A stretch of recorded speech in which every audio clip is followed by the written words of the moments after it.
sepanjangnya, tapi ini bukan saya membela ya. Iya. Sepanjang yang saya tahu, dia ini memang baik. Dia baik, jujur, dan terutama yang saya katakan yang terutamanya ini manut sama pimpinan.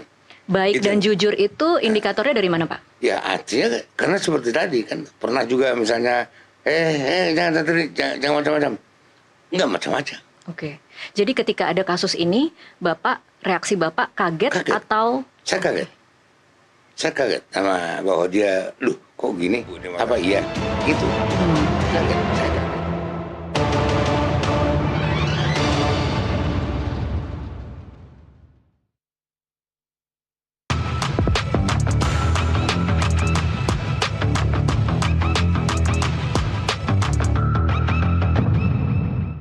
Tersangka kasus korupsi mantan Jampitsus Febri Adriansyah sudah menjalani pemeriksaan di Kejagung minggu lalu. Meski publik tidak bisa melihat kedatangan dan kepulangan mantan Jampitsus itu, dari kuasa hukumnya diketahui bahwa tersangka menyangkal kepemilikan aset, emas, dan juga uang yang disita dari penggeledahan. Kita akan membahas lebih dalam mengenai kasus yang cukup mengagetkan publik dan juga memicu dugaan intervensi politik bersama dengan Direktur Penyidikan Tindak Pidana Khusus Kejaksaan Agung 2009-2011, Jasman Panjaitan. Selamat malam Pak Jasman. Selamat malam. Terima kasih sudah hadir di Kasih Paham. Saya ingin memulai diskusi kita dengan meminta catatan Anda terhadap kasus Febri Adriansyah ini. Ya, saya belum bisa ngomong mengenai apa, karena saya juga tidak membaca berkas. Itu. Namun dari pemberitaan di media, penyidik Polri telah melakukan penggeledahan di daerah Sentul. Yang kemudian juga yang saya tahu pasti bahwa Febri kan ngomong di TV bahwa rumah itu adalah milik saya katanya. Nah, milik Jampitsus dia bilang ya Pak? Milik Jampitsus, milik dia lah, milik dia. Kemudian ternyata dia bilang bahwa itu ada yang punya, kan gitu. Dan Bapak di statement itu saja memaknainya seperti apa Pak? Loh, ya itu saya agak kebingungan loh, memaknai bagaimana konvers di hari Jumat itu ya Pak ya, karena dia kan bagian yang mungkin menariknya adalah ketika dia menjawab pertanyaan wartawan ya Pak. Ditanyakan apakah rumah itu memang rumah milik dia karena ada foto keluarga di situ. Dia menjawab itu memang milik Jampitsus. Tetapi uang, emas itu ada pemiliknya. Ada kegiatannya. Itu saya tidak bisa mengerti. Bapak mungkin bisa membacanya seperti apa? Justru nggak perlu dibaca itu. Harusnya dikejar. Dikejar, maksudnya itu apa? Jadi dalam pemeriksaan selanjutnya harusnya dikejar milik siapa pemiliknya dan kegiatan apa gitu. Itu harus dikejar di dalam tindak lanjut penyidikan itu. Oke. Ini mungkin memang masih terlalu prematur karena kita sama-sama tidak tahu bagaimana modus korupsinya ya Pak. Kita tidak bisa membaca berkas sama seperti Pak Jasman tadi katakan. Tetapi kalau kita melihat runtutan kejadian yang diketahui publik saja Pak. Polisi melakukan penggeledahan di 13 lokasi. Kemudian kita sempat menunggu apakah polisi akan mengumumkan sebagai tersangka tetapi tidak. Kemudian pengumuman tersangka itu kita saksikan bersama dengan Komisi 3 DPR. Kemudian ketika diumumkan langsung dialihkan ke Kejagung. Di Kejagung sempat ada statement bahwa ketika Kejagung ambil alih dan keluarkan sprindik kemudian berubah lagi menjadi saksi, malamnya diralat kemudian masih tersangka.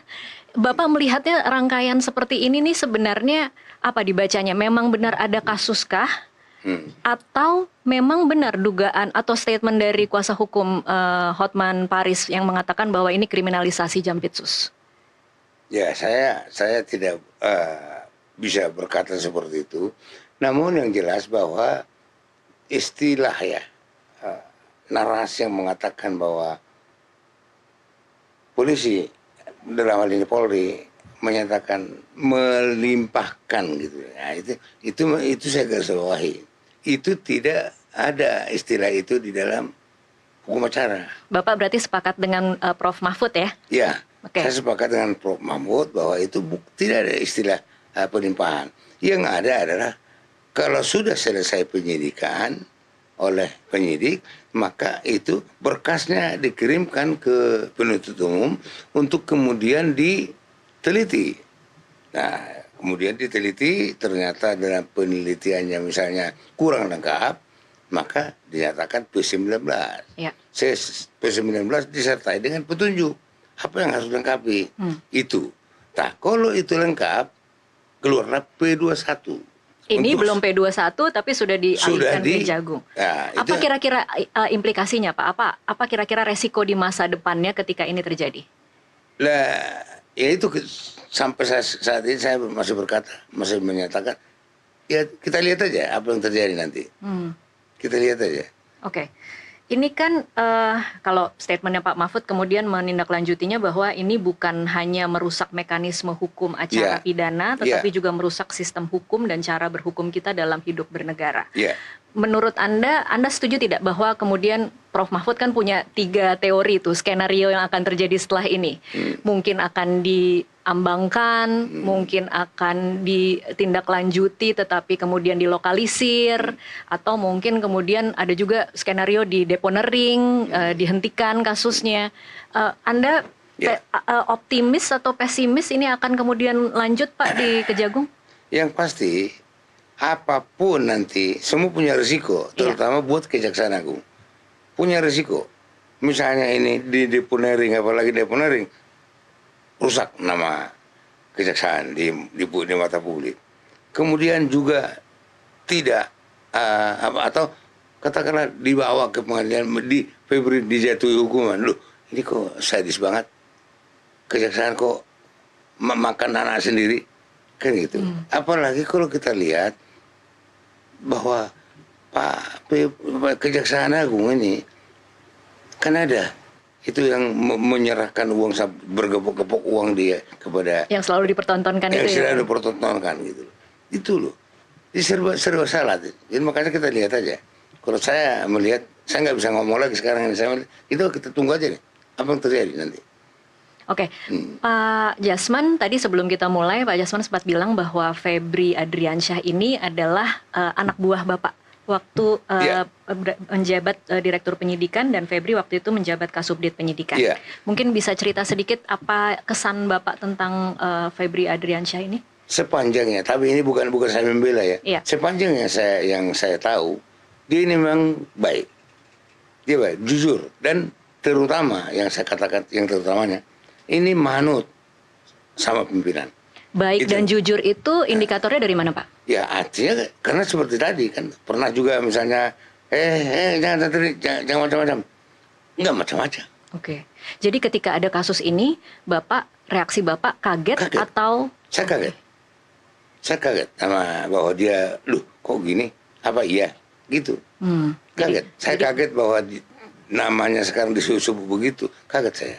Melihat ada 13 TKP, melihat hartanya 74 kg emas Pak, itu dalam bayangan Pak Jasman ini kan kalau 74 kg orang kemudian membayangkan ya berapa lama dia mengumpulkan. Nah, itu yang saya katakan, diteliti dulu, ditelisik ini siapa yang punya dan untuk apa gitu. Tapi masuk akal tidak sih Pak kemudian kalau itu ada di rumah seorang Jampitsus, rumah pribadi Jampitsus, tapi kemudian itu punya orang lain?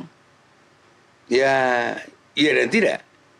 Ya dan tidak, memang kadang-kadang lu gimana ini kok bisa begitu gitu. Karena saya tahu, atau dia apakah karena dia tidak tahu. Kalau di dalam undang-undang TPPU, kalau di dalam berangkas tidak mungkin tidak tahu dong ya Pak kira-kira. Iya itu kan, nggak mungkin dong. Ya itu kan. Nah terus soal tahu ini, kalau memang menggunakan pasal 3 dan pasal 4 undang-undang TPPU harus dibuktikan itu. Untuk apa?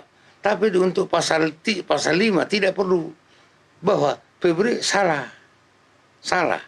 Kalau itu membiarkan itu uang yang udah pasti, yang seharusnya Febri bisa menduga. Ini uang apa gitu. Harusnya kan begitu. Iya. Ini kan kemudian mungkin kita berangkat dari klarifikasi Hotman Paris kemarin ya Pak, saya bacakan ya.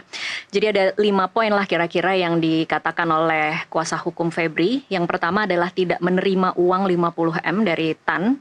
Kemudian rumah di Sentul itu sejak 2022 milik advokat Don Rito. Yang ketiga, Cafe The Clan itu juga menurut Hotman bukan lagi milik Febri. Kemudian kasus Asabri itu maju di pengadilan Agustus 2021, diputus Januari 2022, sementara Jampitsusnya belum Febri pada saat itu. Iya.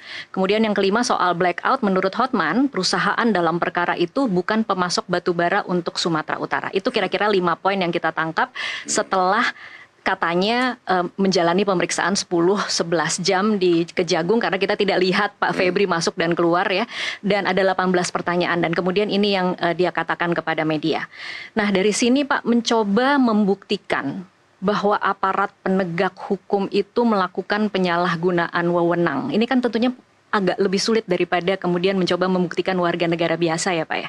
Karena dia pasti tahu di mana celah-celah yang kemudian bisa melepaskan dia dari tuntutan-tuntutan atau tuduhan-tuduhan itu.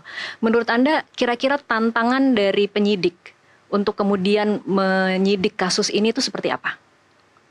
Loh, ini karena kita bicara aparat penegak hukum. Iya. Pejabat tinggi di Kejaksaan Agung. Ketika ditemukan 74 kg, ketika dia bilang itu bukan milik dia, apakah akan semudah itu kemudian tidak bisa dibuktikan bahwa itu milik dia? Ya, iya memang tidak semudah itu.